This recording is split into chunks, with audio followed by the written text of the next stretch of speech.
नेहा गुजरात के एक छोटे से गांव की एक नवविवाहित लड़की थी जो मुंबई में अपने नए ससुराल में खुद को ढालने की कोशिश कर रही थी। उसके ससुराल वाले एक मध्यम वर्गीय परिवार से थे जो अपने परंपरागत मूल्यों और सामाजिक प्रतिष्ठा के लिए जाने जाते थे। उसका पति राजेश काफी सहयोगी था और शुरू में नेहा को लगा कि उसे एक गर्मजोशी से भरा परिवार मिला है, लेकिन उसके ससुर श्री देसाई का व्यवहार धीरे धीरे उसे असहज करने लगा।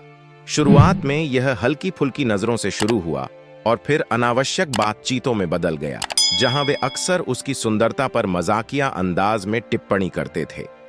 नेहा ने इसे पहले नजरअंदाज किया, इसे पीढ़ी के अंतर या उनकी अतिरिक्त दोस्ताना प्रकृति मानकर।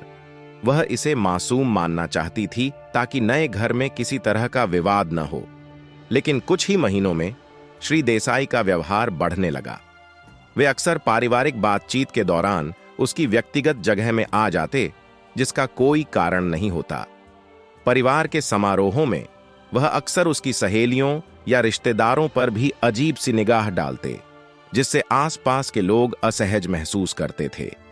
यह सिर्फ नेहा के साथ ही नहीं, बल्कि किसी भी युवती के प्रति उनकी नजर में अस्वाभाविक रुचि होती थी। एक शाम नेहा ने उन्हें सोशल मीडिया पर युवतियों की तस्वीरें देखते हुए देखा। यह देखकर उसे गहरा झटका लगा, लेकिन वह असमंजस में थी। उसे डर था कि अगर उसने इस बात का खुलासा किया तो परिवार टूट सकता है और समाज में उसकी निंदा हो सकती है। उसने कई बार ऐसी कहानियां सुनी थीं कि जिन महिलाओं ने अपनी आवाज उठाई उनके जीवन बर्बाद हो गए। उसे डर था कि कहीं राजेश भी उसकी बात पर विश्वास न करे। लेकिन इस सबको अंदर रखने से नेहा के मानसिक स्वास्थ्य पर गहरा असर पड़ा।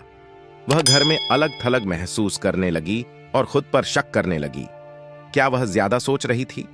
क्या कोई उस पर विश्वास करेगा या कहेगा कि उसने अपने ससुर के इरादों को गलत समझा?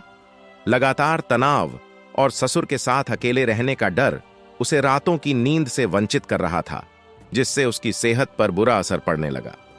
आखिरकार राजेश ने उसकी हालत पर गौर किया और उससे पूछा कि क्या बात है। नेहा ने थोड़ी हिम्मत जुटाई और उसे अपनी परेशानी बताई। राजेश यह सुनकर पहले हैरान हुआ और थोड़ी असहजता महसूस की, लेकिन उसने नेहा से वादा किया कि वह अपने पिता से बात करेगा। बातचीत मुश्किल रही और श्री देसाई ने नेहा की चिंताओं को गलत फहमी बताकर खारिज कर दिया। उन्होंने नेहा को ही संवेदनशील होने का आरोप लगाया और परिवार की शांति भंग करने की कोशिश का आरोप लगाया। लेकिन अंततः राजेश ने नेहा का साथ दिया और उसके मानसिक स्वास्थ्य को प्राथमिकता दी। उन्होंने अलग रहने का कठिन निर्णय लिया और अपने पिता से औपचारिक दूरी बनाए रखी। हालांकि विस्तारित परिवार से उन्हें आलोचना झेलनी पड़ी, जिन्होंने उनके इस कदम को विश्वासघात कहा। लेकिन नेहा को राहत महसूस हुई और राजेश के प्रति उसका सम्मान बढ़ा, जिसने पारिवारिक दबावों से अधिक उसकी गरिमा को चुना। यह कहानी नेहा की उस संघर्ष की झलक है जो वह अपने भीतर के डर और समाज के बंदिशों से जूझते हुए जीती है। यह एक ऐसी कथा है जो बताती है कि किस तरह अनैतिक व्यवहार के खिलाफ खड़ा होना कितना कठिन हो सकता है, खासकर जब ये बातें अपने परिवार के अंदर से ही आ रही हों।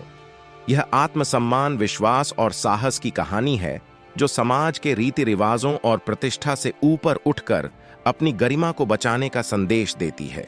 अगर अभी तक मेरे चैनल को सब्सक्राइब नहीं किया है तो प्लीज कर लीजिए और इस वीडियो को लाइक और शेयर करना मत भूलिए।